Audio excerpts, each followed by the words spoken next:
ربنا آتنا فی الدنیا حسنہ وفی الآخرۃ حسنہ وقنا عذاب النار۔ پروردگار عالم تمام مومنین کی عبادات کو اپنی بارگاہ میں قبول و منظور فرمائے۔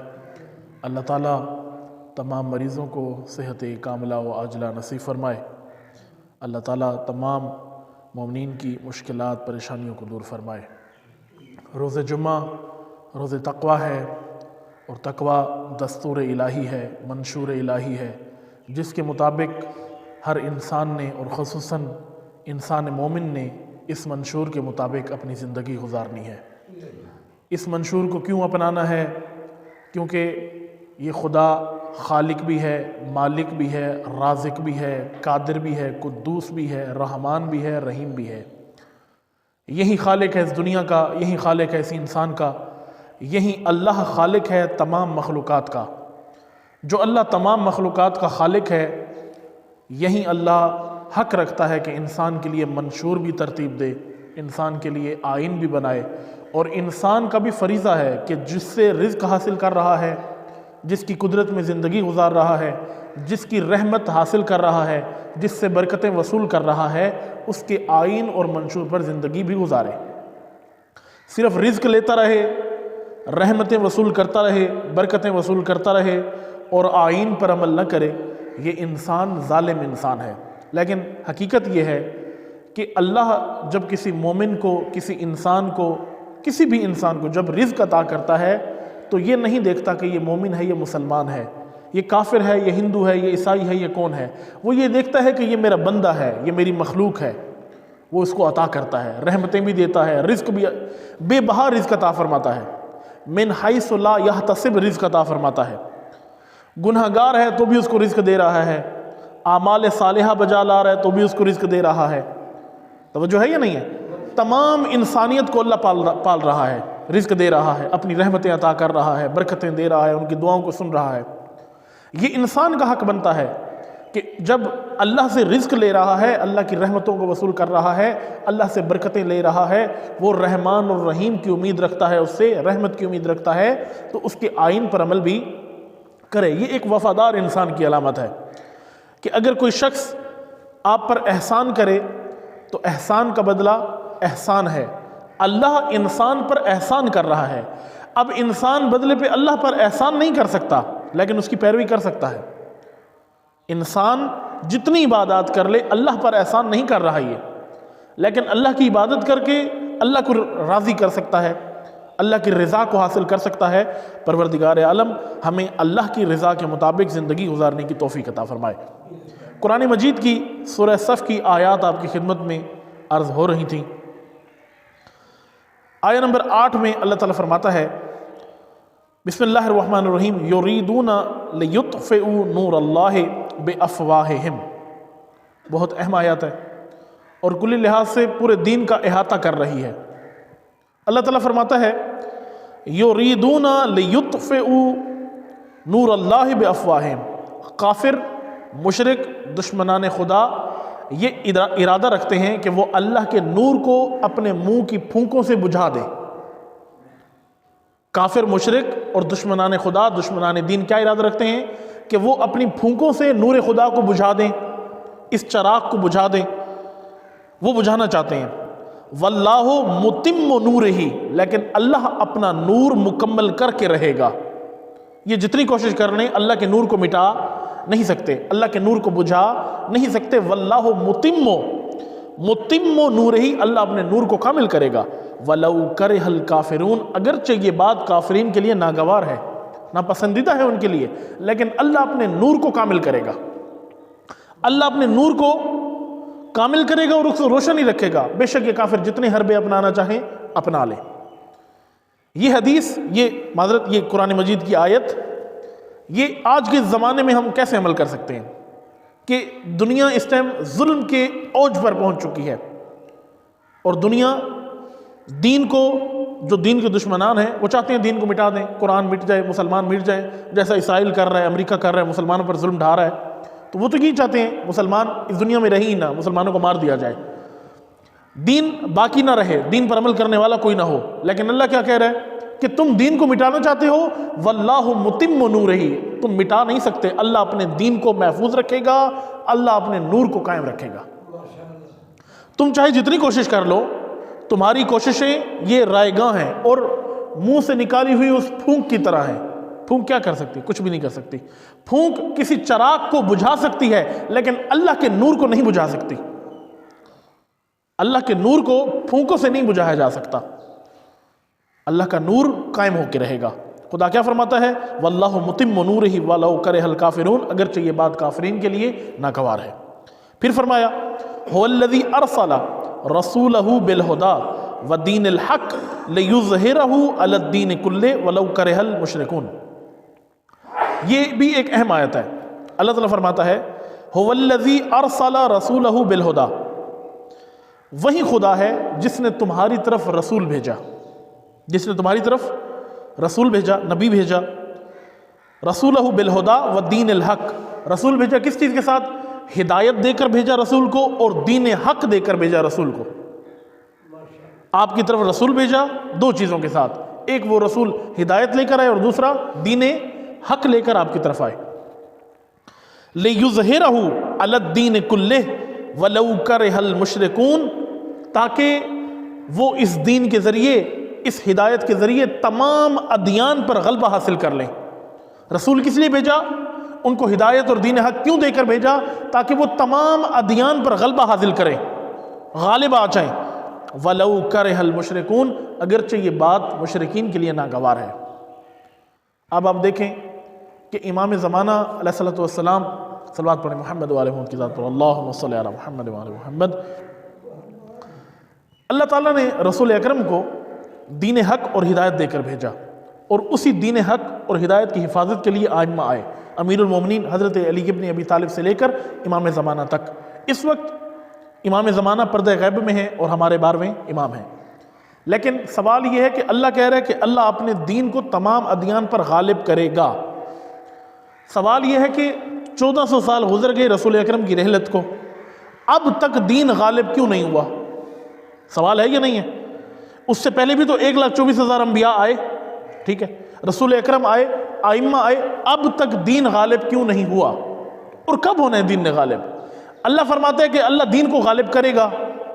بس پتہ یہ چلا کہ یہ جو اللہ کی آخری نشانی پردہ غیب میں موجود ہے، یہی رسول اکرم کے اس دین کو، اللہ کے دین کو تمام ادیان پر آ کر غالب کرے گی۔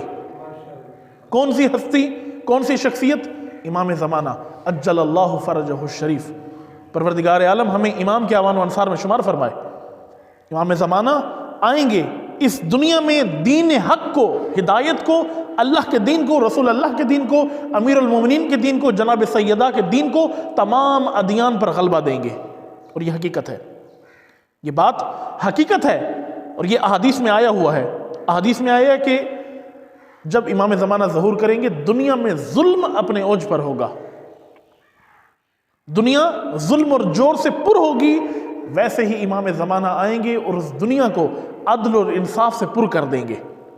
جس طرح ظلم اوج پر ہوگا، جب امام آئیں گے تو دنیا کو عدل و انصاف سے پر کر دیں گے۔ تو دین حق کے غلبہ کب ہونا ہے؟ جب امام زمانہ ظہور فرمائیں گے۔ اور ہم کیا کریں؟ آج اس زمانے میں رہتے ہیں، ہم امام کے امتی ہیں، ہمارے امام زمانہ ہیں، ہم نے کیا کرنا ہے؟ ہم صرف خاموشی سے بیٹھے رہیں اپنے گھروں میں، ہم کچھ نہ کریں؟ نہ، دین کا غلبہ ایسے نہیں ہونا۔ امام آتا ہے قیادت کرنے کے لیے، امت نے کام کرنا ہے سارا۔ ہم یہ سمجھتے ہیں کہ امام آئیں گے، تلوار اٹھائیں گے اور تلوار پھیریں گے، بس دنیا پہ عدل قائم ہو جائے گا۔ ایسے نہیں ہے، ہم نے تیاری کرنی ہے۔ جب امام علی علیہ السلام لشکر لے کر جنگ کے لیے جاتے تو امام علی جنگ نہیں کرتے، پہلے فوج کو بھیجا کرتے تھے، فوج لڑتی تھی، قائد نہیں لڑتا، آگے رہبر نہیں لڑتا، وہ قیادت کرتا ہے۔ امام زمانہ آئیں گے، قیادت کریں گے شیعوں کی۔ ہم نے آگے جا کر اس دنیا کے اندر ان شیعوں نے، مومنین نے، جو سچے مومن ہوں گے، خالص مومن ہوں گے، انہوں نے اس دنیا پر اس دین کا غلبہ کرنا ہے، امام علیہ السلام کی قیادت میں، امام علیہ السلام کی امامت میں، ان کی راہبری میں۔ ہم نے آج کیا کرنا ہے؟ آج ہم نے اپنے معاشرے کو تیار کرنا ہے امام زمانہ کے لیے، آج ہم نے اپنے گھروں کو تیار کرنا ہے امام زمانہ کے لیے۔ ہم سب یہاں موجود ہیں، فرض کریں اگر آپ سے کہا جائے کہ کچھ دیر میں امام آپ کے گھر آنے والے ہیں. اگر مثال کے طور پر اگر اعلان کیا جائے اور آپ کو بتایا جائے، یہ خوشخبری آپ کو دی جائے کہ کچھ دیر بعد امام آپ کے گھر تشریف لانے والے ہیں، تو کیا کوئی مومن ہے جس کا گھر اس قابل ہو کہ امام اس گھر میں جا سکے؟ کوئی مومن ہے جس کے گھر میں نمازیں پڑھی جاتی ہوں؟ کوئی مومن ہے جس کے گھر میں قرآن پڑھا جاتا ہو؟ کوئی مومن ہے جس کے گھر میں کیبل اور ڈش نہ ہو؟ کوئی مومن ہے جس کے گھر میں خدا نخواستہ فساد نہ ہو، جس کے گھر میں فحشاء نہ ہو، جس کے گھر میں تمام مرد اور خواتین آئمہ کی سیرت کے مطابق زندگی گزار رہے ہوں؟ ایسا گھر ہے؟ امام تو ایسے ہی گھر میں جائیں گے نا. امام ایسے گھر میں نہیں جائیں گے جہاں فساد اور فحشاء ہو، جہاں سیرت اہل بیت کے مطابق زندگی نہ گزاری جا رہی ہو بلکہ منافی زندگی گزاری جا رہی ہو. ہم اپنے آپ سے پوچھیں نا، آج اگر امام زمانہ ہمارے گھروں میں آئیں اور تشریف لائیں، کیا ہمارے گھر اس قابل ہیں کہ ہم امام کو دعوت دے سکیں کہ مولا آپ بھی ہمارے گھر تشریف لائیں؟ پروردگار عالم ہمیں ان چیزوں پر عمل کرنے کی توفیق عطا فرمائے.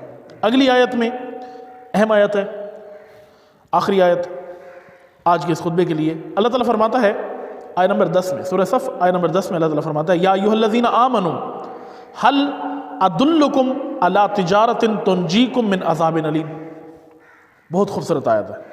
اللہ کہتے ہیں کہ اے مومنو، کیا تمہیں ایسی تجارت بتاؤں جو تمہیں عذاب علیم سے بچا لے؟ ایسی تجارت کرتے ہیں نا، کسی نے دکان کھولی ہوئی ہے، کوئی کھیتی باڑی کر کے تجارت کرتا ہے، کوئی اور سامان کا تجارت کرتا ہے. آج کل تجارت تو بہت زیادہ عام ہے، ہر دوسرا تیسرا بندہ تجارت کر رہا ہے، کاروبار کر رہا ہے، بزنس کر رہا ہے. اللہ کہہ رہا ہے کیا تمہیں ایسا بزنس بتاؤں، ایسی تجارت بتاؤں، ایسا کاروبار بتاؤں جو کاروبار تمہیں جہنم سے بچا لے؟ اتنا بہترین تجارت اور کاروبار اور بزنس کوئی اور ہو سکتا ہے جو انسان کو جہنم سے بچا لے؟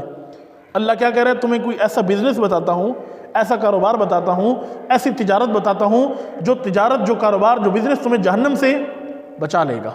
کون سی تجارت ہے؟